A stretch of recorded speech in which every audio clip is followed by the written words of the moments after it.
প্রাণপ্রিয় ছাত্রছাত্রী, সম্মানিত অভিভাবক এবং আজকের অনলাইন সেশনে আমাকে যারা দেখছেন এবং শুনছেন, সবাইকে বাকেরগঞ্জ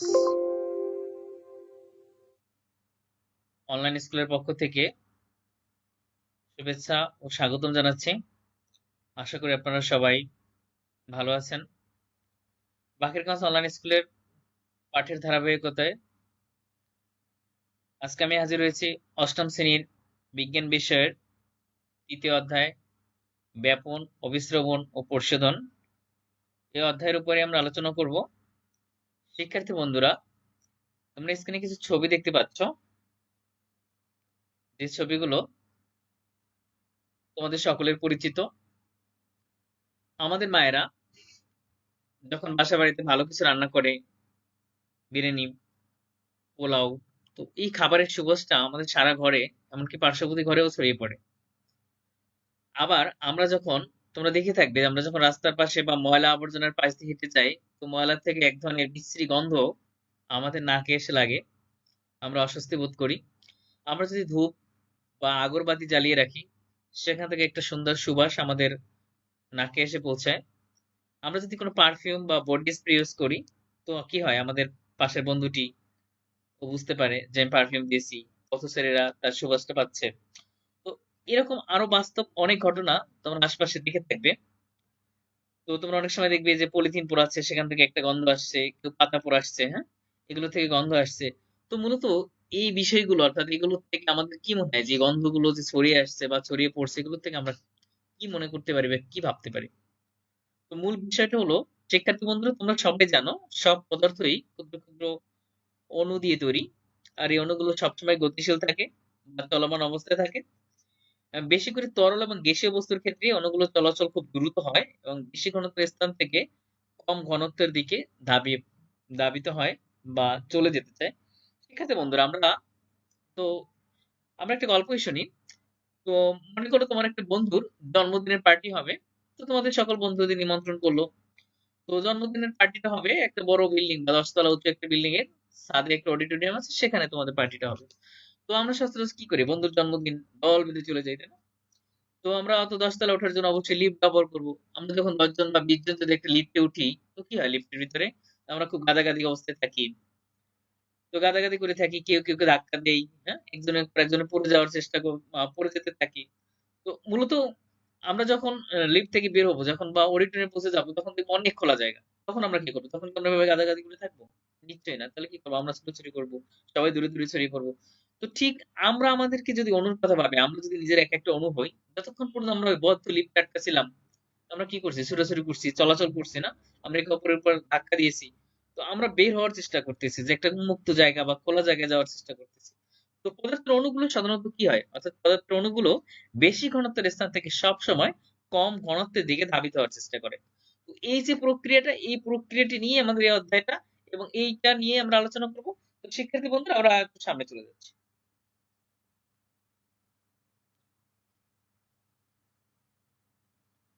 শিক্ষার্থী বন্ধুরা, আমরা যে বিষয়টা জানবো তার আগে দেখি আমরা একটা ভিডিও দেখার চেষ্টা করি। আমরা জানি সব পদার্থই কতগুলো ক্ষুদ্র ক্ষুদ্র অণু দিয়ে তৈরি। এই অণুগুলি সবসময় গতিশীল বা চলমান অবস্থায় থাকে। তরল ও গ্যাসের ক্ষেত্রে অণুগুলির চলন খুব দ্রুত এবং বেশি ঘনত্বের স্থান থেকে কম ঘনত্বের দিকে অণুগুলি ছড়িয়ে পড়তে থাকে। এই চলন চলতে থাকে যতক্ষণ না অণুগুলির ঘনত্ব দুই স্থানে সমান হয়। অণুগুলির এরূপ চলন প্রক্রিয়াকে বলে ব্যাপন। ব্যাপনকারী পদার্থের অণু পরমাণুগুলির গতিশক্তির প্রভাবে এক প্রকার চাপ সৃষ্টি হয়, যার প্রভাবে হালকা দুধের গ্যালাস নীল পানি ঘন অধিক ঘনযুক্ত স্থান থেকে কম ঘনযুক্ত স্থানে অণুগুলি ছড়িয়ে পড়ে। এই প্রকার চাপকে ব্যাপন চাপ বলে। কোন পদার্থের অণুর ব্যাপন ততক্ষণ চলতে থাকে যতক্ষণ না উক্ত পদার্থের অণুগুলির ঘনত্ব সর্বত্র সমান হয়। অণুগুলির ঘনত্ব সমান হওয়া মাত্রই পদার্থের ব্যাপন বন্ধ হয়ে যায়। তো প্রিয় শিক্ষার্থীরা, আমরা আসলে কি বুঝতে পারলাম? অর্থাৎ পদার্থের অণুগুলো যখন, অর্থাৎ এক জায়গায় বসে কাঁপতে থাকে, তখন যখন উন্মুক্ত জায়গা বা খোলা জায়গায় চলে যায়, অর্থাৎ বেশি ঘনত্বের স্থান থেকে যখন কম ঘনত্বের দিকে যায়, সবগুলো ছড়িয়ে পড়ে। অর্থাৎ এই যে প্রক্রিয়া, এই অণুগুলোর এই চলন প্রক্রিয়াকে আমরা ব্যাপন বলি। অর্থাৎ ব্যাপন ততক্ষণ হবে যখন ততক্ষণ চলতে থাকবে যতক্ষণ না পদার্থের অণুগুলোর ঘনত্ব সর্বদা সমান হবে।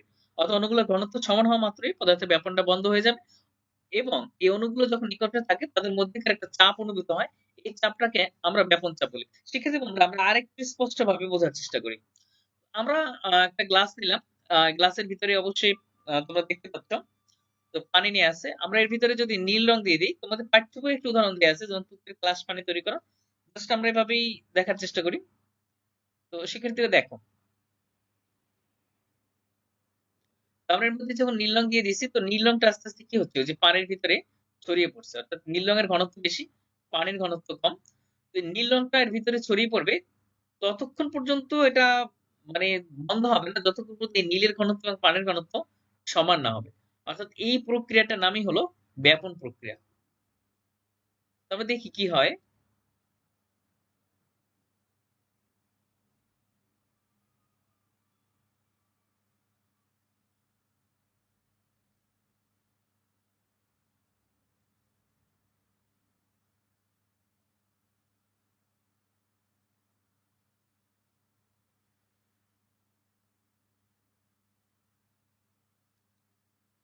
তো সেক্ষেত্রে যখন আমরা দেখতে পাচ্ছি যে নীলের ঘনত্ব পানির ঘনত্ব সমান হয়ে গেছে অর্থাৎ এত সময় ধরেই অণুগুলো চলাচল করবে এবং এই যে প্রক্রিয়া এই প্রক্রিয়াটার নাম আসলে ব্যাপন। তাহলে আমরা যদি বলি ব্যাপন কাকে বলে, ব্যাপন হলো অণুসমূহের বেশি ঘনত্বের স্থান হতে কম ঘনত্বের স্থানে প্রবাহিত ঘটনাকে আমরা ব্যাপন বলি।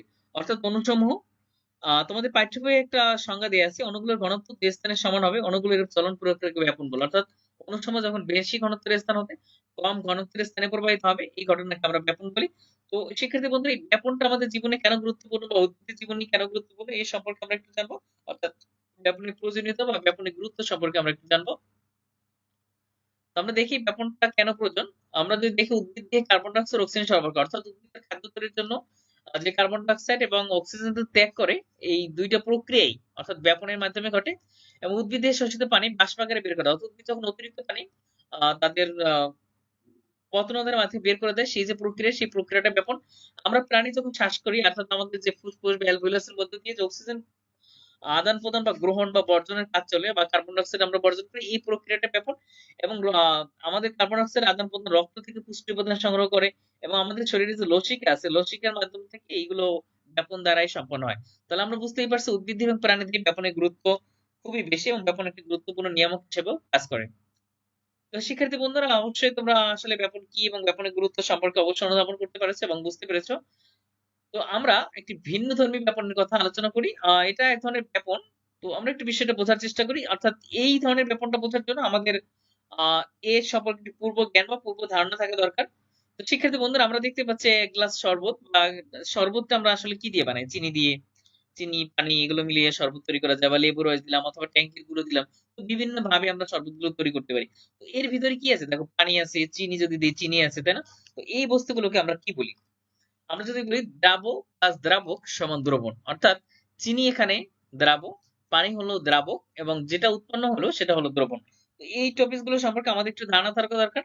তাহলে আমরা যদি দেখি দ্রাবক কাকে বলে, দ্রাবকে যা দ্রবীত হবে সেটাকে আমরা দ্রাবক বলি। যেমন চিনি এখানে পানির ভিতরে দ্রবীত হলো, একইভাবে চিনি এখানে দ্রাবক, একইভাবে লবণ যদি দিই অথবা ট্যাংকের গুঁড়ো দিই এই বিভিন্ন ভাবে আমরা এই দ্রাবকগুলো যা পানিতে দ্রবীত হবে সেগুলোই আসলে দ্রাবক। দ্রাবক মানে দ্রাব্য যাতে দ্রবীত অর্থাৎ ওই চিনি যার ভিতরে দ্রবীত হয়েছে পানির ভিতরে দ্রবীত হয়েছে তাহলে পানি এখানে দ্রাবক এবং সবচেয়ে বেশি জিনিসটা আমাদের মনে রাখা যাক পানি কিন্তু উৎকৃষ্ট দ্রাবক অর্থাৎ ম্যাক্সিমাম পদার্থই পানিতে দ্রবীত হয়। এরপর আসে দ্রবণ। দ্রবণ বলতে আমরা বুঝি দ্রাবক এবং দ্রাবকের মিশ্রণের ফলে যা উৎপন্ন হয় অর্থাৎ চিনি পানি মিলিয়ে আমরা যে শরবত তৈরি করছি এই শরবতটা হলো দ্রবণ।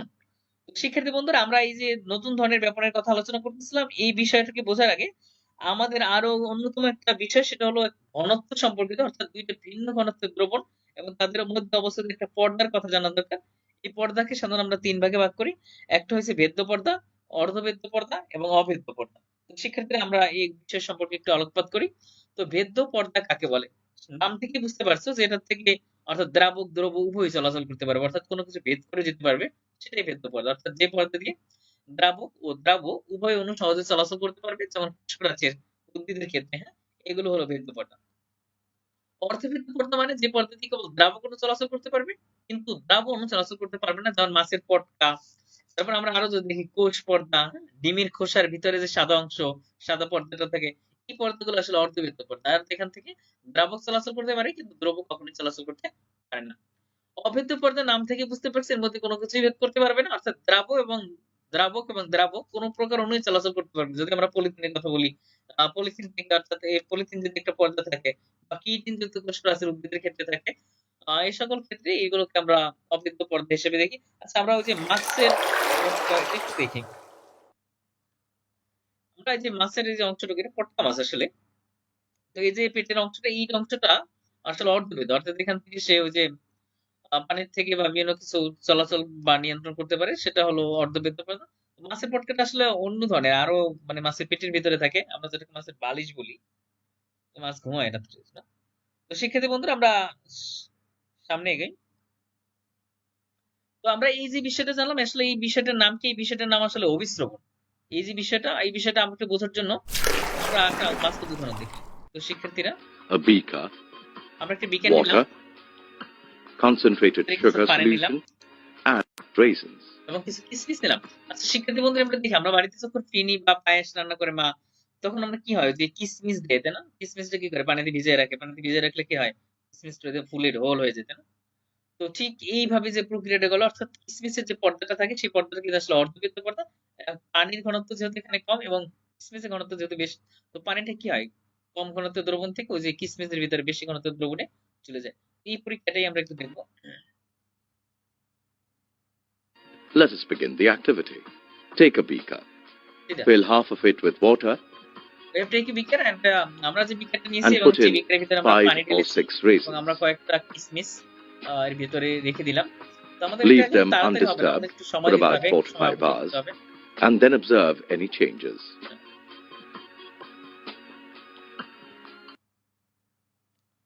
তো শিক্ষার্থীরা, আমরা একটু সময় What do you অপেক্ষা observe? করলাম, এখন আমরা কি দেখতে পাচ্ছি? Hey, all the দেখো, raisins in the water have swollen. Their size and volume has দেখো যে increased. কিসমিসের আকার আয়তন এগুলো কিন্তু বেড়ে যাচ্ছে, অর্থাৎ কিসমিস গুলো অনেক মোটা সোটা হয়ে গেছে, তরতাজা হয়ে গেছে পানিতে। তো ওই কিসমিসের যে পর্দাটা, সেই পর্দাটা কিন্তু আসলে অর্ধবৃত্ত পর্দা, অর্থাৎ দুইটা, একটা দ্রাবক এবং একটা দ্রাবক, যদি দুইটা অর্ধবৃত্ত পর্দা দ্বারা পৃথক করা থাকে, তাহলে যে প্রক্রিয়া করে সেটার নাম হচ্ছে অভিস্রবণ। তাহলে আমরা অভিস্রবণের সংজ্ঞা যদি বলতে চাই, তাহলে সংজ্ঞাটা কি হবে? অর্থাৎ অভিস্রবণ হলো এমন একটি প্রক্রিয়া যার মাধ্যমে দ্রাবকের অণুগুলো কম ঘনত্বের দ্রবণ অর্ধবৃত্ত পর্দা দ্বারা বেশি ঘনত্বের অঞ্চলের দিকে বেপিত হয়, এবং এই বেপিত হওয়ার প্রক্রিয়াকে আমরা অভিস্রবণ বলি। শিক্ষার্থী বন্ধুরা, তোমাদের পাঠ্য বইয়ে এগুলো সম্পর্কে লেখা আছে এবং কিসমিসের উদাহরণটাও দেওয়া আছে, তোমরা এখান থেকে একটু পড়ে নিবে। এবং এই অভিস্রবণটার সংজ্ঞাটা, যদি কেউ এই সংজ্ঞাটাও পছন্দ হয়, তাহলে তোমরা এই সংজ্ঞাটাও লিখতে পারবে। অর্থাৎ অভিস্রবণ হলো এমন একটা প্রক্রিয়া যার মাধ্যমে দ্রাবকের অণুগুলো কম ঘনত্বের দ্রবণ অর্থাৎ অর্ধবৃত্ত পর্দা দ্বারা বেশি ঘনত্বের অঞ্চলের দিকে বেপিত বা ধাবিত হয়, সেই প্রক্রিয়াকে আমরা অভিস্রবণ বলবো। তো আমরা এই ব্যাপন অভিস্রবণ প্রশোধন এই সম্পর্কে আরো একটি বিষয় যদি জানার চেষ্টা করি, তাহলে আমরা এই বিষয়টি একটু দেখি।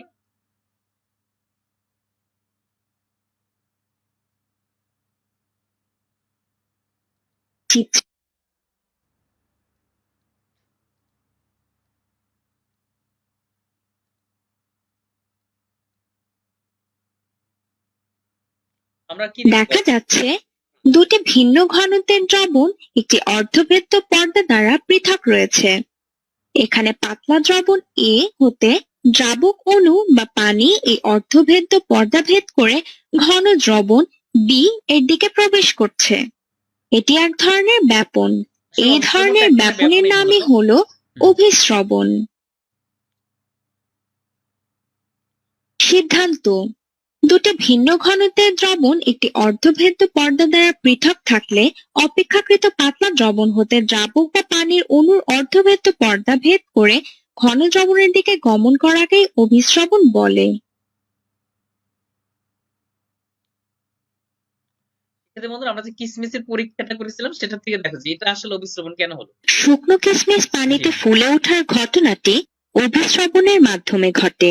কিসমিসের কোষগুলোর ভিতরে ঘন চিনির দ্রবণ থাকে, তাই কিসমিসকে পানিপূর্ণ পাত্রে ছেড়ে দিলে পাত্রের পানি বা দ্রাবক কিসমিসের কোষগুলোর ঝিল্লি অর্ধভেদ্য পর্দা ভেদ করে কিসমিসের কোষগুলোতে প্রবেশ করে। এর ফলে কিসমিস ফুলে ওঠে। চলো আমরা এখন অভিশ্রবণের কিছু প্রয়োজনীয়তা দেখি। শিক্ষার্থী বন্ধুরা, অভিশ্রবণের যে গুরুত্ব বা প্রয়োজনীয়তা এটা তোমাদের পার্ট 4 এ আছে। তো আমরা এখানে কয়েকটি টপিক আকারে যে উপস্থাপন করতেছি, কোষে এটা মনে পানি রাখলে তোমাদের প্রবেশ। হ্যাঁ, অভিশ্রবণের ফলে জীবের কোষে পানি প্রবেশ করে, ফলে রস স্ফীতি ঘটে।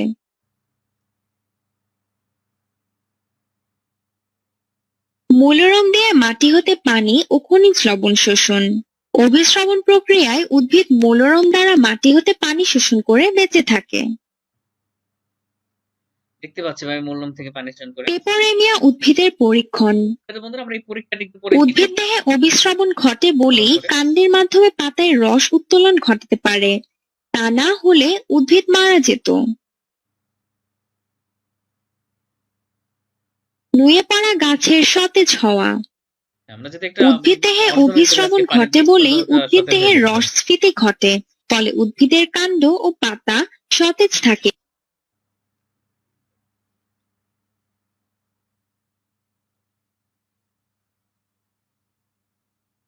তো শিক্ষার্থী বন্ধুরা, আমরা যে পেপোরেমিয়া উদ্ভিদের কথা বলছিলাম যে এটা কিভাবে রস উত্তোলন করে, আমরা সেই পরীক্ষাটা এখন একটু দেখবো।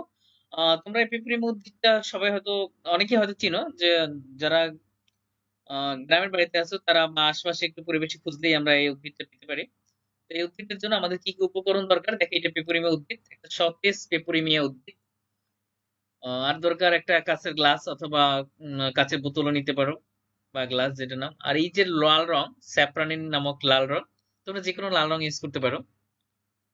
তো আমরা কি করব, প্রথমে ওই যে গ্লাসে পানি নিব। তো গ্লাসে পানি নেওয়ার পরে আমরা প্রসিডিউর দেখি, পদ্ধতিটা দেখি আসলে।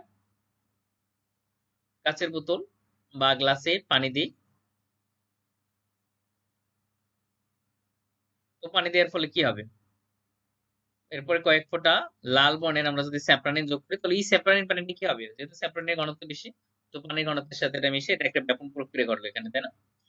এখন আমরা কি করবো, যে মূল সহ যে পেপেরিম উদ্ভিদটা আমরা এনেছিলাম, সেই উদ্ভিদটাকে আমরা ওই যে গ্লাসের পানিতে রেখে দিই। তো এটা কিন্তু মানে একটু সময় সাপেক্ষ, আমাদের 3-4 ঘন্টার মতো সময় লাগবে। আমরা কয়েক ঘন্টা রেখে দিই, হ্যাঁ। তো সেক্ষেত্রে আমরা ভাবি যে এটা 4 ঘন্টা রেখে দিলাম, হ্যাঁ। 4 ঘন্টা পরে আসলে কি হয় আমরা একটু দেখি, হোয়াট উইল হ্যাপেন, হ্যাঁ। তো আমরা 4 ঘন্টা পরে দেখবো যে ওই যে পেঁপের মধ্যে দেখছো তোমরা, যে কাণ্ড বা পাতা, এটা কিন্তু লাল রং ধারণ করছে, পুরো কাণ্ডটা লাল হয়ে গেছে। তো পাতা কাণ্ড লাল বর্ণ ধারণ করছে, অর্থাৎ কি মূল রূপ থেকে ওই যে মূল উদ্ভিদের সেখান থেকে সে পানি শোষণ করে এই অবস্থায় পরিণত হয়েছে। তাহলে এটা উদ্ভিদের রস উত্তোলন পরীক্ষা, এবং এটার মাধ্যমে আমরা বুঝতে পারি উদ্ভিদ যে পানি কোন লবণ শোষণ করে, অর্থাৎ পানি শোষণটা প্রক্রিয়াটা এইভাবে মূলত ঘটে। তো শিক্ষার্থী বন্ধুরা, এটা ছিল, অর্থাৎ আমরা আজকে পার্ট 1 থেকে পার্ট 5 এর আগ পর্যন্ত আমরা আলাপ আলোচনা করলাম। তো তোমাদের প্রতি যে দায়িত্ব সেটা হলো তোমরা বাসায় অর্থাৎ এই পার্ট গুলো রিডিং করবে, এবং যে কোনো বিষয় সম্পর্কে যদি তোমাদের আরো জানার থাকে আমাদেরকে মেসেজ করবে অথবা কমেন্ট বক্সে কমেন্ট করে জানাবে। তো এই বিষয়টুকু তোমরা যদি একবার রিভিশন দাও এবং এই ক্লাসটা যদি দেখো, আশা করি তোমাদের এই বিষয়ে, আমরা আজকে যে বিষয়টা নিয়ে আলোকপাত করেছি সেই বিষয় সম্পর্কে তোমাদের যদি কোনো কোশ্চেন থাকে সেগুলো উত্তর পেয়ে যাবে। এবং এইটার যে পরবর্তী সেশন আছে সেই সেশনটায় আমরা বাকিটুকু আলোচনা করব। পরবর্তী সেশনে আমরা এর বাকি অংশ কমপ্লিট করার চেষ্টা করব। তো শিক্ষার্থী বন্ধুরা, তোমরা অবশ্যই বাড়িতে অবস্থান করতেছো, এবং আমরা তোমরা সবাই জানো আমরা এক মহামারী অতিক্রম করতেছি, এবং বাংলাদেশের অবস্থাও ততটা ভালো বলা যাচ্ছে না, অন্যান্য দেশের তুলনায় বাংলাদেশের অবস্থা ততটা ভালো না। তো আমরা সবাই অবশ্যই বাসা বাড়িতে আছি, সেফ আছি, আমরা নিজেকে সুস্থ রাখবো, অন্যদেরকে সুস্থ রাখবো, নিজে সুস্থ থাকবো, বাইরে একটু কম ঘোরাফেরা করবো, যেটা আমাদের এখন দৈনন্দিন অভ্যাস হয়ে দাঁড়িয়েছে। তো আমরা বাড়িতে বসে যে সময়টা পাচ্ছি সে সময়টা আমরা একটু লেখাপড়ার পিছনে ব্যয় করবো, যেহেতু তোমরা অনেক পিছিয়ে যাচ্ছ। তো আশা করি আমাদের এই ক্লাসগুলো যদি পর্যবেক্ষণ করো এবং আমাদের সাথে যদি তোমাদের সমস্যাগুলো শেয়ার করো, তোমরা এই সমস্যা থেকে অবশ্যই উত্তীর্ণ হতে পারবে, এবং আমরা যে মহামারীর সাথে যুদ্ধ করতেছি এই মহামারী আমরা একদিন অবশ্যই অবশ্যই জয় করতে পারবো। তো শিক্ষার্থী বন্ধুরা, বাড়িতে যারা অবস্থান করতেছো তারা বাড়ির কাজ করবে। বাড়ির কাজগুলো আমরা এখানে ছোট ছোট কয়েকটা বাড়ির কাজ নিয়ে আসছি। তো তোমরা প্রথমে যেটা করবে, ব্যাপনে বলছো বলতে কি বোঝো, অর্থাৎ সংজ্ঞা, বলতে কি বুঝো সংজ্ঞাগুলো দিবে।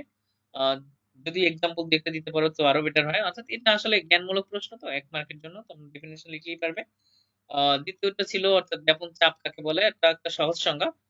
পরবর্তী যে প্রশ্ন সেই প্রশ্নটা ছিল অর্থাৎ ব্যাপন এবং অবিশ্রের মধ্যে পার্থক্য, এই পার্থক্যটা তোমাদের সরাসরি বইতে নাই, কিন্তু আমরা ব্যাপনের যে সংজ্ঞাগুলো পড়ছি, ব্যাপনের গুরুত্বগুলো পড়ছি, অবিশ্রবণের সংজ্ঞা অবিশ্রবণের গুরুত্বগুলো পড়ছি, সেখান থেকে আমরা এর পার্থক্যগুলো খুঁজে বের করতে পারবো। তো প্রিয় শিক্ষার্থী বন্ধুরা, আশা করি তোমরা এই অধ্যায়টা সম্পর্কে মোটামুটি আয়ত্তে আসছে, এবং আরো যদি কারো কোনো সমস্যা হয় বা প্রবলেম হয় তোমরা আমাদের ইনবক্সে মেসেজ করবে অথবা কমেন্ট বক্সে জানাবে। তো এতক্ষণ সাথে থাকার জন্য এবং বকবক শোনার জন্য তোমাদের সবাইকে আন্তরিক ধন্যবাদ। তো সাথে থাকার জন্য সবাইকে ধন্যবাদ এবং সবাই সুস্থ থাকো, ভালো থাকো। সর্বশেষ কথা, স্টে হোম, স্টে সেফ এবং আজকের জন্য শুভরাত্রি।